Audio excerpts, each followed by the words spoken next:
I just want to say thanks for watching my video. If you appreciate the content, please give me the thumbs up button. If you don't, just X out and go away. But thanks for watching. Today we are going to replace the brake rotors and pads on a 2005 Nissan Frontier LE. First thing we want to do is get rid of this rear wheel. And I've already got the lug nuts loose, so I'm just taking them off by hand and throwing them in a box. This is the easy part. If you don't know how to do this, you probably shouldn't be doing your brakes. I've already bled my brakes. I didn't really bleed them. I flushed the entire brake system. This is a 2005. It had the original brake fluid in it. So if you're watching this, this is now 2022. So I put all brand new .3 in the system. So right now I am loosening the two 22mm bolts which hold the caliper assembly onto the truck. And it's easier to loosen all this stuff up before you start ripping everything apart.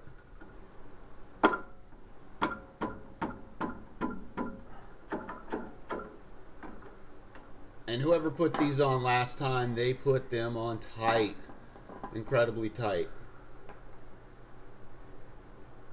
Alright, so these are loose, and now we're going to work on our caliper. This is just a 14mm bolt, and these are kind of corroded on as well. This truck has sat for the last 6 years, so it's really in need of a little bit of loving. The brake rotors are almost completely rusted except for where I drove the truck home and wore some of the rust and corrosion off of the brake rotors. But it was a terrible ride home.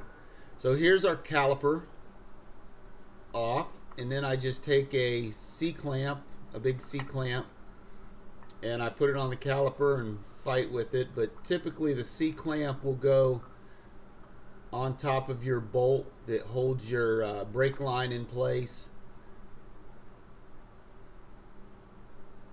And it's because I'm doing a video why it's giving me such a hard time.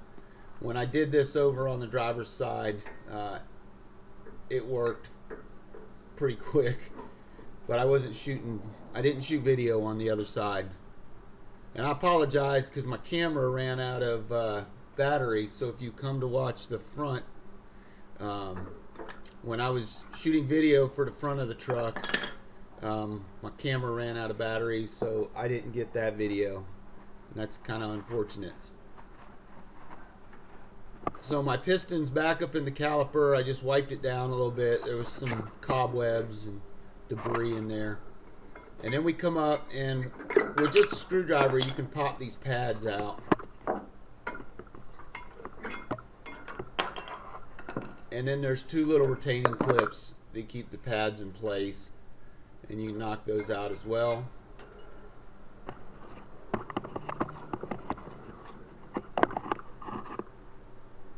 So now we're going to remove the caliper bracket, which holds the caliper onto the hub.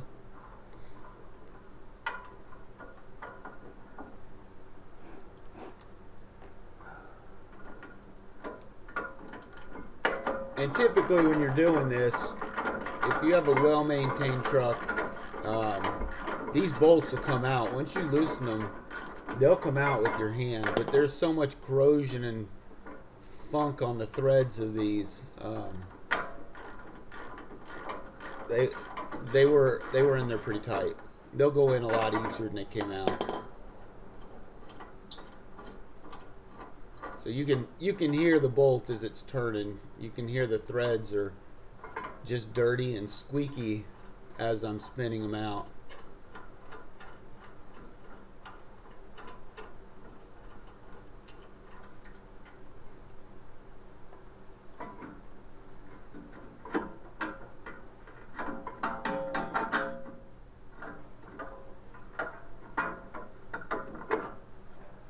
So there's our bracket off the truck.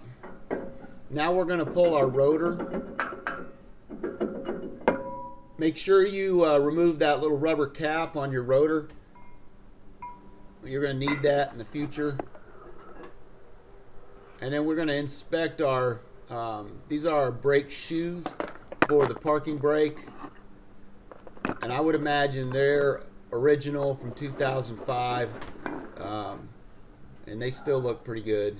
So we're not going to mess with those today. We're going to put on brand new drilled rotors. Drilled rotors cool a little bit better than solid rotors. I'm not a big fan of drilled and slotted rotors, but there you just saw me putting that rubber plug in there. These rotors actually look pretty cool too on a vehicle when you can see through the wheels. This stuff is called Freeall. If you like WD-40 or you like liquid wrench or whatever, you really need to try this Freeall stuff. It's about 4 times as expensive as WD-40 is in Walmart. You can get it on Amazon. It works a lot better, especially if you have rusty and corroded bolts that need to come out. If you've got like a nut that's just not wanting to come off, spray it with this Freeall stuff and just walk away and come back tomorrow. That nut will come off with no problem whatsoever. I don't know what's in it, but it's hazardous to the people of California, so I hope the people in California don't get a hold of it. For the rest of us, the Freeall's probably all right. It'll save us a lot of work and a lot of time when we're working on our vehicles. So you see, with a little bit of Freeall sprayed on those bolts, they went in very nicely. And I'm just going to tighten all this down, just finger tight for right now. And then we just put a wrench on it and snug it up. I'm going to come back and torque it later.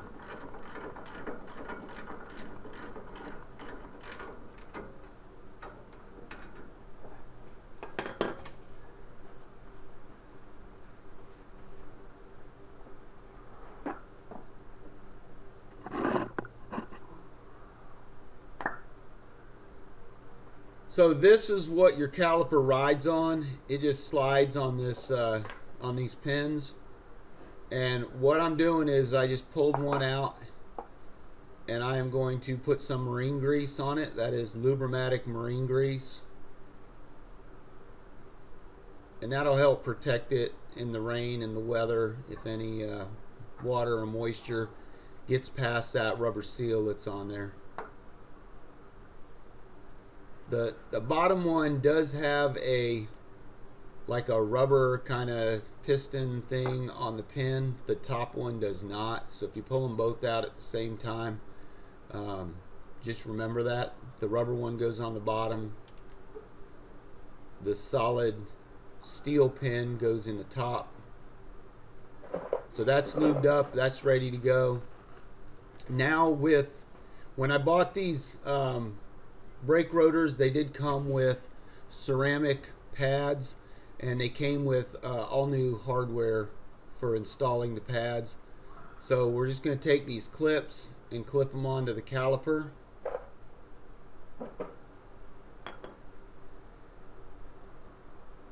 And then your pad, you just kind of put it in at an angle. And then once it's in the front, then you just push it in and it'll clip into place. I'm making it look a lot harder than what it really is. I think you'll have pretty good luck with it.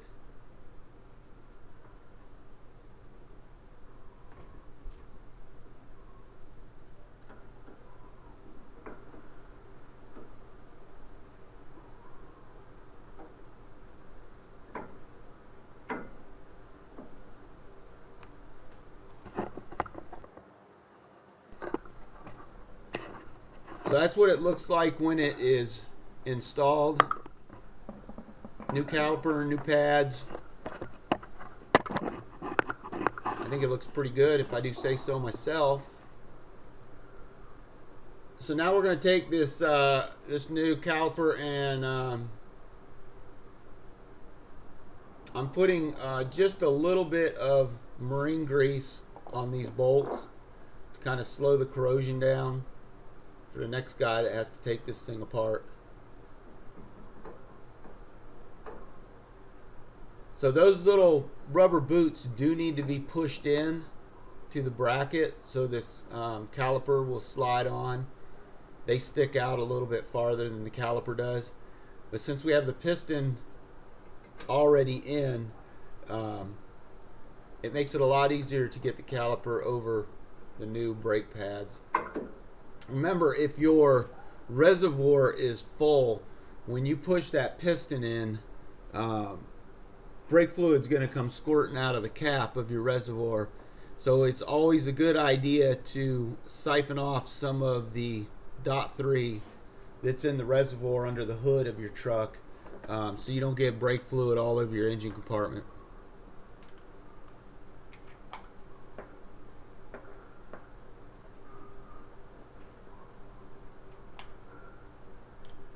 So now we're going to tighten down these little screws with a 14mm wrench.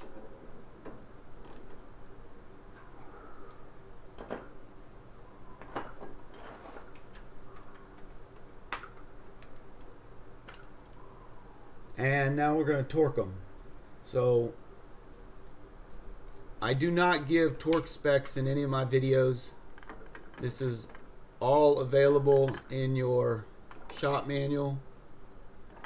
If you don't have a shop manual, you can Google the torque specs. You will find them.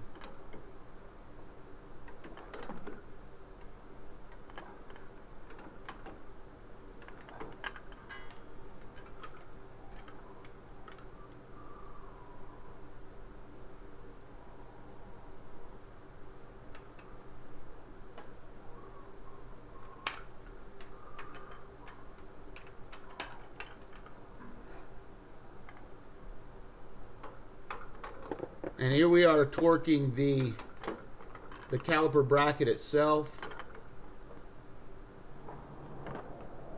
And I think earlier in the video I said that these were 22mm. It's actually 19mm on this truck.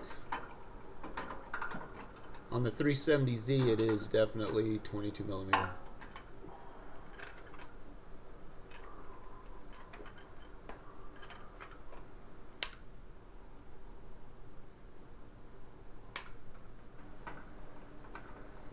So once we got everything torqued down, we're going to go ahead and put our wheel back on. Get our lug nuts in place. It's a great idea to get all your lug nuts in place finger tight. Come back and tighten them down by hand with a wrench. Do it in a star pattern. And then once you have them tightened down with a wrench, hand tight, throw your parking brake on and grab your torque wrench and torque all these down. So this is my video on replacing your brake rotors and brake pads. I hope this was helpful for you. If you appreciated the video, you learned anything from the video, please do hit the like button. That little bit of money I make from YouTube really helps out. Thanks for watching.